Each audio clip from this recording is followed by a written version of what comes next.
Gimana caranya kita bisa rela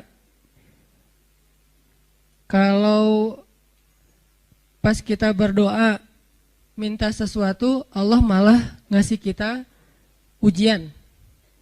Kita lagi getol-getolnya meminta kepada Allah tentang sesuatu yang kita lagi kepengenin banget. Tiba-tiba Allah malah ngasih yang sebaliknya. Gimana caranya biar kita rela kalau kita ditolak dengan bahasa yang lembut? Kalau kita ditolak dengan alasan-alasan yang kadang-kadang gak masuk akal. Kalau kita ditolak alasannya misalnya kayak kita kayaknya gak cocok soalnya hitung-hitungannya gak dapet misalnya. Atau karena mitos-mitos tertentu. Atau orang tuanya kayak gak sreg gitu sama kita. Padahal kita udah berjuang untuk caper-caperan habis-habisan. Modalnya juga udah keluar banyak. Tapi ditolak, gimana caranya kita rela atau lega? Gimana biar kita lega? Ini ada nih. Kalau kita ke masjid pakai sendal eger, pulangnya nyeker. Siapa nih?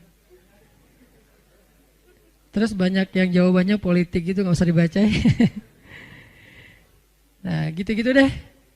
Ada beberapa yang agak-agak unik. Tapi yang paling unik yang tadi. Kita udah kegeeran banget, dia dekat sama kita, tapi jadiannya sama orang lain. Dan orang lain itu bukan siapa-siapa, teman.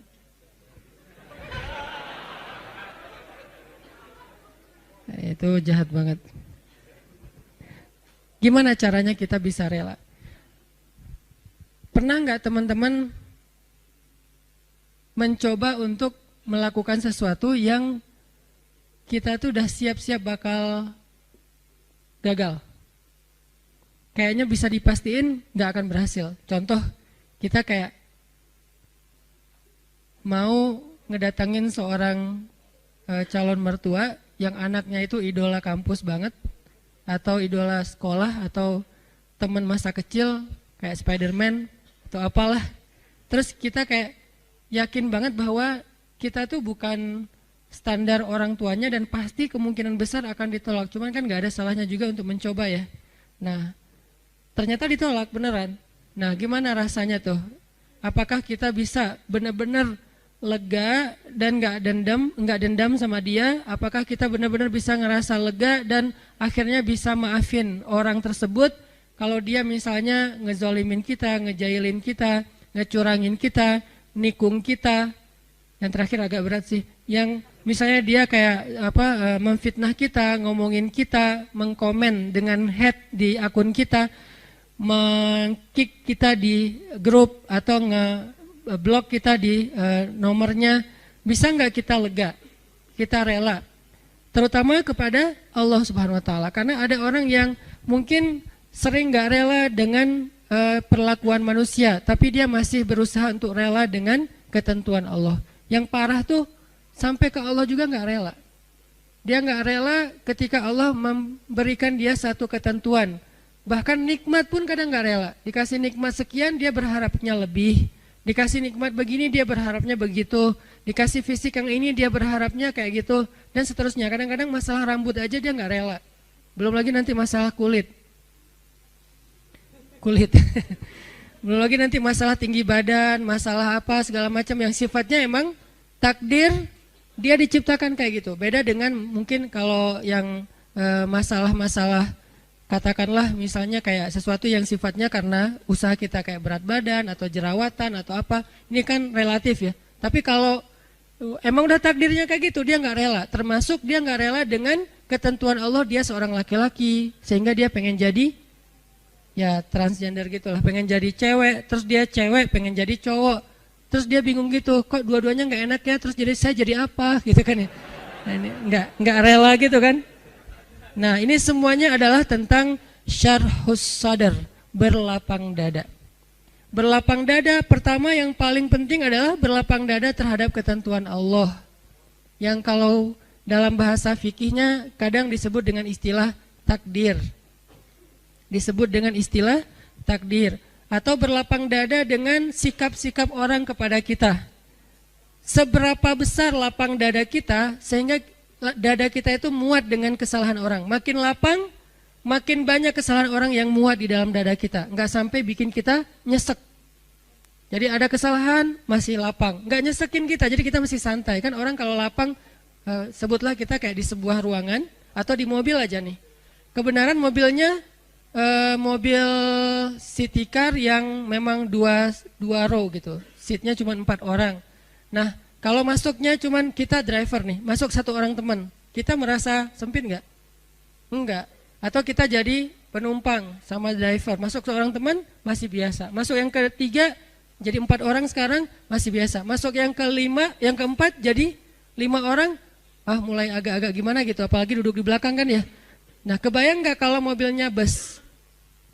Kalau mobilnya city car yang mungkin cuman muat 4 orang nyamannya, terus diisi 5 orang, jadinya gimana? Nggak nyaman kan? Tapi kalau bus diisi 5 orang, masih nyaman, leluasa, karena emang isinya harusnya 35, 40. Nah artinya dada kita itu sesek tergantung kelapangannya, bukan tergantung masalahnya. Ada orang yang masalah sepele bikin dia nyesek. Ada orang yang masalahnya udah luar biasa, dia masih kayak biasa-biasa aja.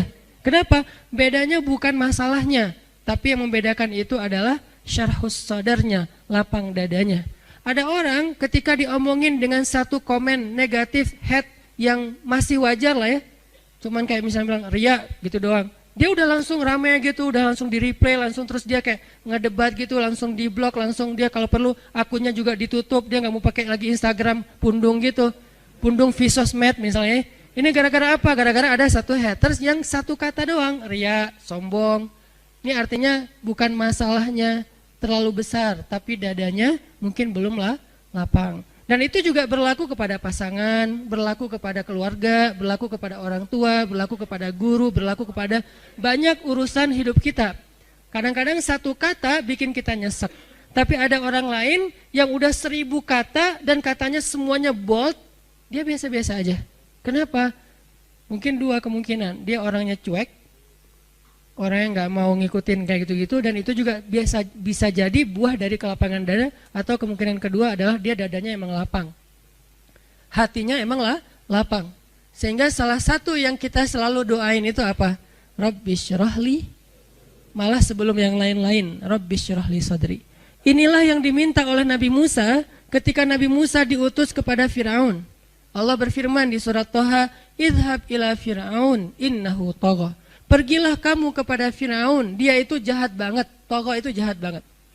Tagha itu zalim banget. Tagha itu durhaka. Tagha itu sangat sombong. Tagha itu udah luar biasa kejahatannya. Bukan lagi orang yang kejahatannya masih wajar. Udah di atas wajar, namanya tagha. Innahu tagha. Firaun itu luar biasa jahatnya. Apa kata-kata Musa? Musa nggak bilang ya Allah beri saya senjata. Karena kalau Musa minta senjata, Allah bakalan kasih senjata yang bisa ngalahin Firaun. Musa nggak bilang ya Allah kasih saya misalnya harta supaya saya bisa ngebeli semua kekayaan Firaun, kekuasaan Firaun saya bayarin aja lebih daripada Qarun. Malah yang diminta oleh Musa dalam misi yang sangat berat itu apa? Qala rabbi syrahli sadri. Itu pertama yang diminta sama Musa. Musa berdoa setelah Allah memberi dia perintah, kata Musa, Rabbi syrahli sadri. Ya Allah lapangkan dada saya. Baru yang kedua, wa yassirli amri. Ya Allah mudahkan urusan saya. Jadi kalau dadanya udah lapang, maka urusannya jadi mudah. Kalau dadanya udah lapang, maka hidupnya jadi mudah. Kalau dadanya udah lapang, maka hubungan dengan pasangannya jadi mudah. Kalau dadanya udah lapang, maka hubungannya dengan partner atau teman kerja, tim bisnis kita jadi mudah. Kalau dadanya udah lapang, maka teamwork kita dalam suatu usaha sosial, gerakan dakwah atau apapun jadi mudah. Wa yassirli amri. Baru setelah itu, wahlul 'uqdatan min lisani yafqahu qauli. Selesai? Belum. Yang kita nggak bacain, yang keempatnya, waj'alli waziram min ahli Haruna akhi. Dan beri saya juga seorang pendamping yang dia pintar ngomong, dan dia itu lebih ngerti realitasnya, lebih tahu apa yang terjadi di sana, saudara saya Harun, supaya kami bisa sama-sama berdakwah kepada di sisimu ya Allah. Jadi yang pertama banget diminta oleh Musa menghadapi Firaun aja lapang dada. Kenapa? Karena kalau Allah kasih kelapangan dada untuk Musa, kejahatan Firaun itu nggak bikin Musa nyesek. Kebayang ya, orang yang lapang dada diperlakukan oleh Firaun aja masih belum nyesek. Gimana kalau suaminya bukan Firaun? Kan banyak ibu-ibu atau istri-istri bertanya, Ustadz gimana menghadapi suami yang pemarah, suami yang galak, suami yang nggak setia, suami yang suami. Sekian banyak kesalahan suaminya. Lebih besar mana dengan kesalahan Firaun? Pastinya lebih besar Firaun. Dan kita nggak membandingkan suami dengan Firaun ya. Artinya emang ya jauh lah insya Allah. Ini bukan dalam masa dalam niat membandingkan.